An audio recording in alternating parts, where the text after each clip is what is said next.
हाय दोस्तों। तो कैसे हैं आप लोग।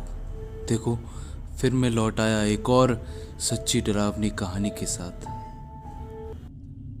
आज की जो कहानी हम सुनने वाले हैं, ये कहानी मुझे आज से कुछ 10 दिन पहले आई थी। ये कहानी मुझे जिग्नेश जी ने भेजी है और वो सूरत के रहने वाले हैं। और ये कहानी भी सूरत में ही घटी थी। तो चलिए कहानी शुरू करते हैं। और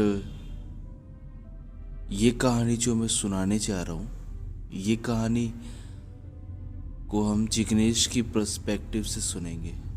मगर हाँ गाइस, अगर आपने उससे पहले हमारे चैनल को अभी तक सब्सक्राइब नहीं किया तो प्लीज़ हमारे चैनल को सब्सक्राइब कर लीजिए और साथ ही साथ में नोटिफिकेशन बेल भी प्रेस कर दीजिए, ताकि जब भी हमारी कोई नई वीडियो अपलोड हो तो you will be the first one who will get notified.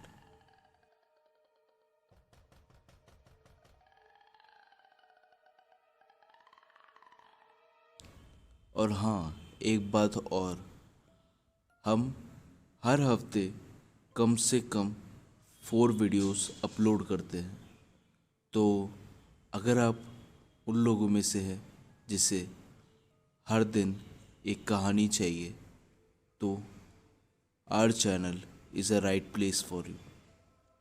तो गाइस, बिना वक्त गवाए चलिए शुरू करते हैं।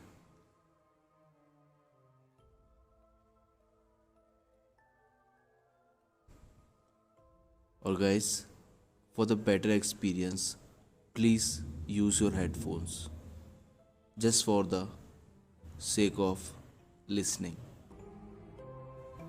आज की जो कहानी है, ये कहानी मुझे जिग्नेश ने भेजी है, जो कि सूरत के रहने वाले हैं। सूरत के रहने वाले जिग्नेश पिछले साल नवरात्र के दिनों में कार लेकर अपने दोस्त दीपक के साथ सूरत से जामनगर आ रहे थे। रात के करीबन 2 बजने वाले थे और रास्ता भी काफ़ी सुनसान था। गाड़ी करीबन 70 किलोमीटर की रफ्तार से दौड़ रही थी और गाड़ी में तेज़ म्यूज़िक भी बज रहा था। तभी अचानक से गाड़ी से करीब 100 मीटर की दूरी पर एक खूबसूरत सी औरत लिफ्ट मांगने के लिए इशारा करने लगी। शुरू में तो मुझे काफ़ी अजीब लगा कि इतनी सुनसान रास्ते पे और इतनी खूबसूरत लड़की। अजीब सा इत्तेफाक था और मेरा अजीब सा मन करने लगा। ऐसा लगा कि जो भी हम करने जा रहे हैं वो सही नहीं है। मगर उस समय में हमारे पास कोई और चारा था भी नहीं।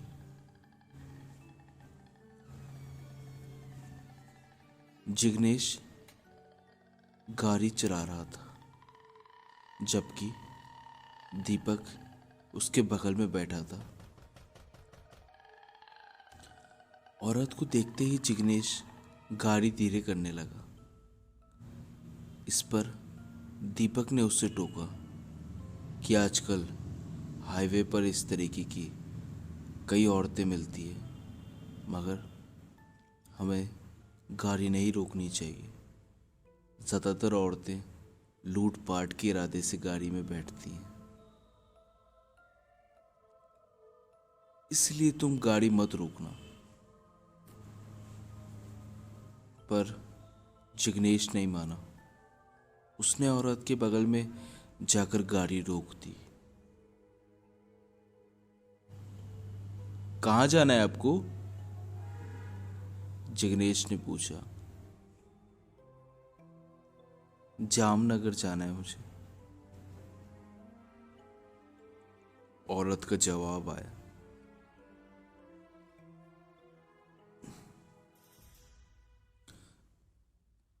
जिग्नेश ने पिछले वाली सीट पर उससे बैठा लिया और बोला, क्या आपको इतनी रात को यहाँ पे डर नहीं लगता, अनजान लोगों से लिफ्ट मांगते हुए? मगर वो तो जैसे चुप ही हो गई थी। जिग्नेश को लगा कि शायद वो औरत काफ़ी एटीट्यूड वाली थी, तो उसने भी ज़्यादा देर बात नहीं की। कुछ देर तक तो सब कुछ सामान्य रहा, पर अचानक से ही पीछे से उस औरत के हंसने की आवाज़ आने लगी। दीपक ने मुड़कर उसको जब देखा तो उसके होश उड़ गए और उसकी चीख निकल पड़ी। वो औरत दरअसल एक चुड़ैल थी। उसने अपने लंबे लंबे बाल आगे की तरफ झुका रखे थे, जिनके पीछ से उसकी चमकती हुई डरावनी आंखें दिखाई दे रही थी। उसके नाखून एकदम लाल थे। उसके नाखून चाकू की तरह लंबे थे और शरीर पर भी मुर्दों की तरह बाल थे। चीख सुन के जिग्नेश ने फौरन से ब्रेक लगाया और गाड़ी वहीं रुक गई। गाड़ी खड़ी कर कर खुद वो कूद कर भागने लगा। दीपक ने भी करना चाहा, लेकिन लाख कोशिश करने के बाद भी उसके साइड का दरवाज़ा नहीं खुल पाया। कुछ देर बाद जब जिग्नेश खुद गांव वालों को लेकर गाड़ी के पास आया तो वहां सिर्फ गाड़ी खड़ी थी। ये सोच के जिग्नेश बहुत पागलों की तरह एक्ट करने लगा। उसे ऐसा लगा जैसे कि उससे किसी ने उसका सबसे प्रिय मित्र छीन लिया हो। वो पागलों की तरह गुस्सा होने लगा। गाड़ी पे उसने जोर जोर से पंच मारा। उसके हाथों से खून बह रहा था, मगर उसके दिल में और दिमाग में सिर्फ एक ही सवाल था कि आखिर जिग्नेश गया कहाँ? आखिर उसको कौन लेके गया? किसकी इतनी हिम्मत जो मेरे दोस्त को लेके जाए? और साथ ही साथ में वो खुद पे अफसोस भी कर रहा था कि आखिर उसे इतनी क्या पड़ी थी कि उसने एक बार भी पीछे मुड़ के अपने दोस्त दीपक के बारे में नहीं सोचा। तब उसको ध्यान आया कि पता नहीं ऐसा क्या हुआ कि उसको दीपक की याद भी नहीं आई। उसको ऐसा लगा कि दीपक तो उसके साथ ही दौड़ रहा होगा। इस घटना के बाद दीपक का कभी कोई पता नहीं चला और कुछ ही दिनों के बाद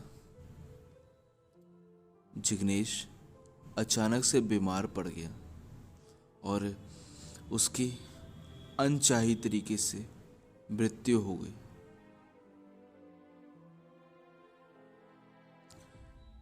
इस बात का कोई पता नहीं चल पाया। बाद में पुलिस ने काफ़ी पता लगाया और काफ़ी छानबीन भी चली। छानबीन के बाद ये बात का पता चला कि उस इलाके में हर साल उसी दिन के आसपास इस तरीके की एक घटना घटती है, जिसकी वजह आज तक कोई पता नहीं लगा पाया और ना कोई समझ पाया। ये बात आज तक एक राज है। तो गाइस, बस यहीं तक थी कहानी। अगर आपको कहानी अच्छी लगी हो और आपको डर लगा हो तो प्लीज़ हमारे चैनल को सब्सक्राइब करिए और आने वाले वीडियोस के लिए नोटिफिकेशन का बेल प्रेस कर दीजिए। तो इतना कहते हुए आपसे अलविदा लेता हूँ। फिर लौटूंगा एक ऐसी ही सच्ची डरावनी कहानी के साथ। तब तक के लिए thank you and have a nice day. Bye bye.